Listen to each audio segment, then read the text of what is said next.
Hello mga kamanay na napod tayo litrato no nga atong i-share no kani siya. Kaya nga naman viral man ni siya karon no kani ato nalagi ang parents ni Rini sa Dipakulaw Aurora iyang mama, papa ug ang iyang kuya.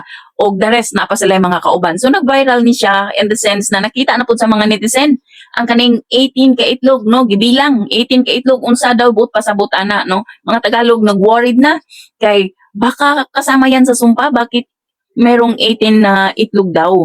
So sa mga Tagalog, huwag kayo sobrang advance mag-isip.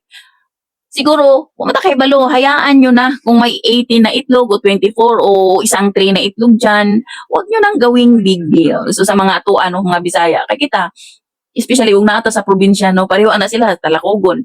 Naapag yun na dito, na sila yung mga tinuhuan, no, labi na kaya naapa siya yung mga lulu-lula, na sila yung mga tinuhuan, nga sila rin nakahibalo. So kung unsa may but pasabutan ng 18 ka itlog, di na nato himuong big deal. Ang importante, no, nga naatuan na nila ang lugar kung asa nalunod si Rene para makuha nila, no, ilahang gisundo ang espiritu ni Rene. Kaya mo upod na tinuhuan, na kung asa na disgrasya ang tao dapat, kuhao na siya dito, hagaron, butangan ni mo kandila, bulak, ug unsa pa ba diha, ampuan, og inyong hagaron nga muuban na sa inyo pauli. Pakay muuban ra na, hangin ra ba na espiritu, no?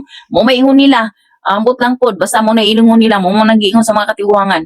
So, mao daw na. So, kailangan yun na siya sunduon kay, kung dili siya masundo, dili mahimutang ang iyang espiritu kay naaraman siya dito layo baya siya sa iyang pamilya mo nang sunduon gyud na siya. So karon nga nasundo na siya, okay na siguro na nalipay na si Rini, especially no nga dito sa iyang sa iyang lubong daghan kay bulak mura nagharden perting daghan na everyday daghay bulak nga gaabot-abot no. So dili mo makita nga buutan jud siya nga bata daghan kay nagmahal sa iyaha. Mao ni. So sa mga netizen ayan ninyo nagkagul-in ng 18 diha ka itlog pasagdi na ninyo kay wa ta kay balo unsay pamahiin sa pamilya.